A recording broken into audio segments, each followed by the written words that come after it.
Proud supporters of Africa this week. Engen, with us, you are number one. Hello and welcome to this edition of Africa This Week, your wrap-up of what happened across the continent. I'm Bronwyn Seaborn. Let's get straight into it now. Security concerns hit new highs in the Nairobi business community following recent terror attacks, but the city faces other challenges, not least of which is infrastructure development. We spoke to Timothy Mariuki, chairman of the Nairobi Central Business District Association. Let's take a look.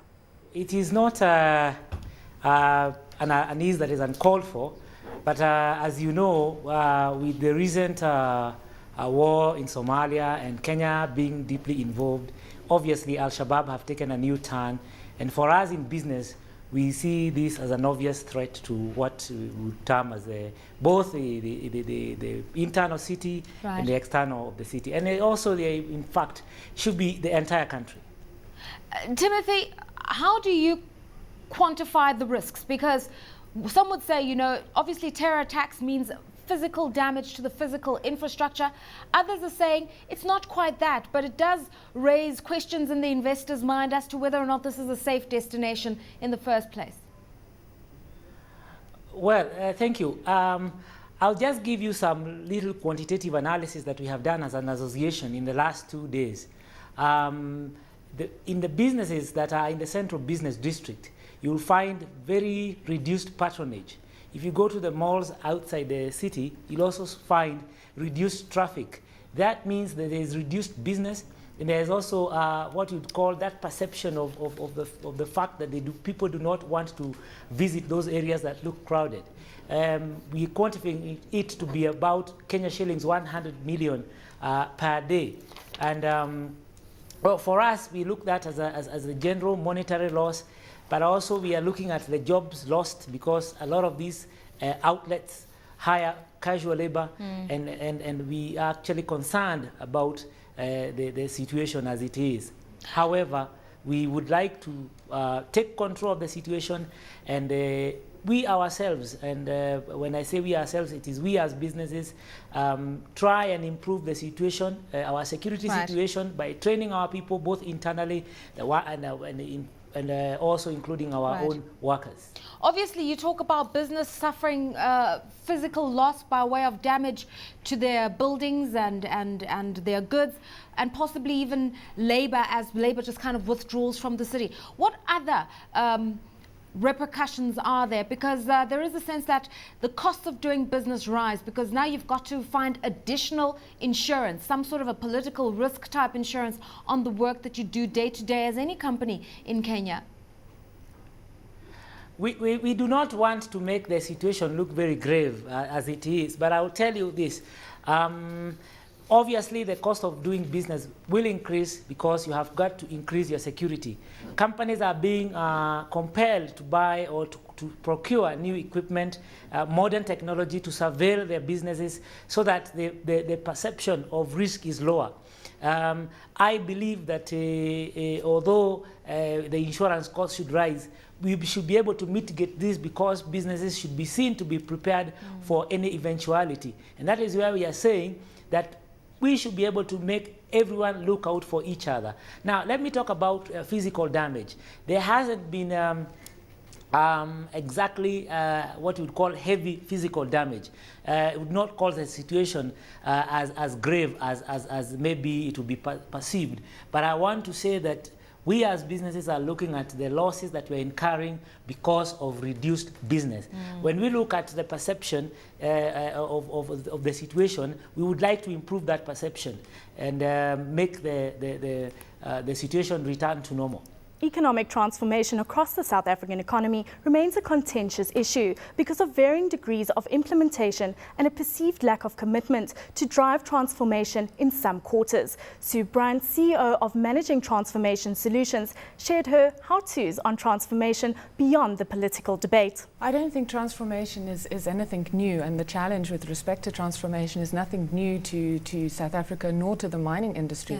Certainly a number of years ago, with the promulgation of the new Mineral and Petroleum Resources Development Act, that really sort of set a path for driving transformation within the mining sector and attempts to rectify that inequality, whether it's in ownership, whether it's in participation in the actual job on mines, or whether it's downstream benefits to local communities, host communities within mines. So it's not a process that's coming to a head, I think, particularly right now. It's something that is an ongoing change, an ongoing process that we need to drive forward. The mining sector seems always to be targeted when people want to see tangible change, democratization of the economy.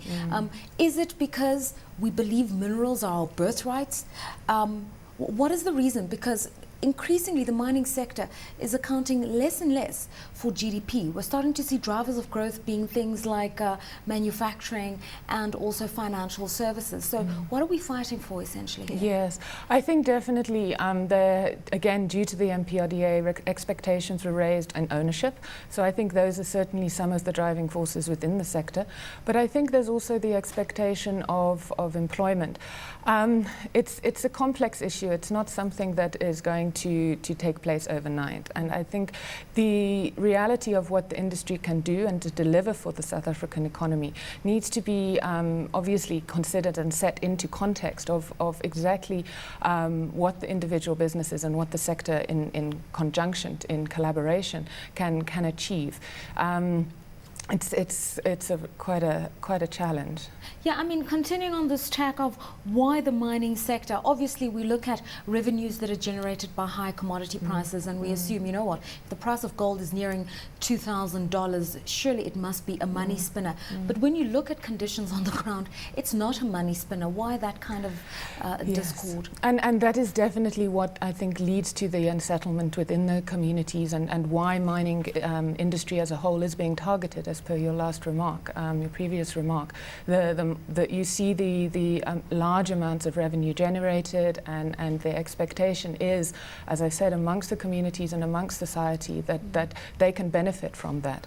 I think the DMR, the Department of Minerals and Resources, a number of years ago when they started with the MPRDA, spoke about islands of poverty within islands of wealth within seas of poverty, and I think that is something that continues in terms of the sector and in terms across the country. That the type of wealth that is seen in a rand value is not being transferred into structural change, infrastructural development, particularly in terms of large-scale enterprise development, broad-scale enterprise development, which is making a difference to the community. Since signing the Nigerian Oil and Gas Industry Local Content Development Bill in 2010, Nigeria's oil and gas sector has implemented several programs on capacity building, training and job creation. Keisha Gutari met with key industry players to get their thoughts on the revival of local content practices in the sector. One of the main things that's critical to being able to achieve the kind of targets that have been set for Nigerian content development in the industry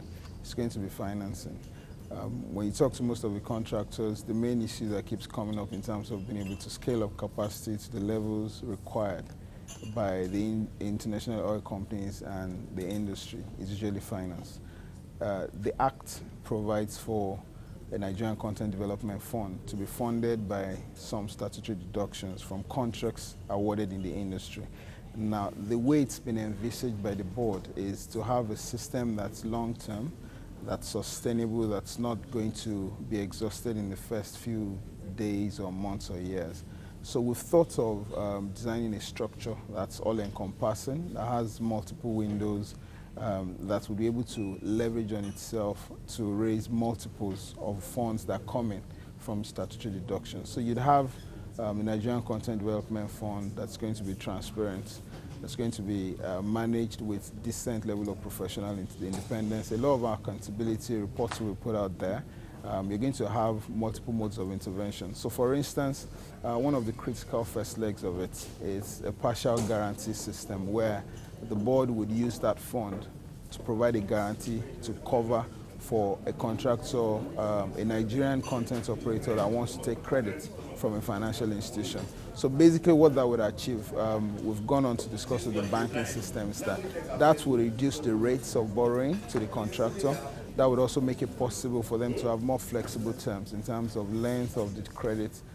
Tenors will be more flexible and more business friendly for Nigerian content operators. Beyond that, we have multiple other windows. For example, discussions will be had with necessary government authorities to have intervention funds targeted at providing cheap, flexible capital to Nigerian content operators, such has been done by the CBN for other areas of the economy. We're looking at discussions with development finance institutions. We're already speaking with some who are eager to participate with the board to create a kind of system where we have instruments available, where we have capital available at decent rates, both in dollar and naira denominations. What is the criteria for the fund?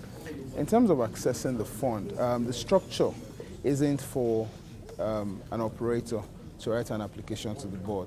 The structure is going to be such that each operator needs to have a primary financial relationship with a financial institution.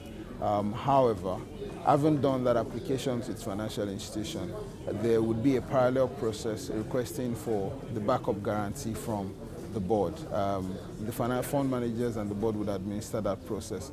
It will be clearly launched. I think we're looking at in the next few weeks to months, being able to publicly engage with the entire industry stakeholders, give a sense of what the process to apply is, what is required, what the requirements are, how to make sure it's a successful application, because we don't want to have failed applications. It does us no good in terms of what we're trying to achieve. It's going to be highly transparent.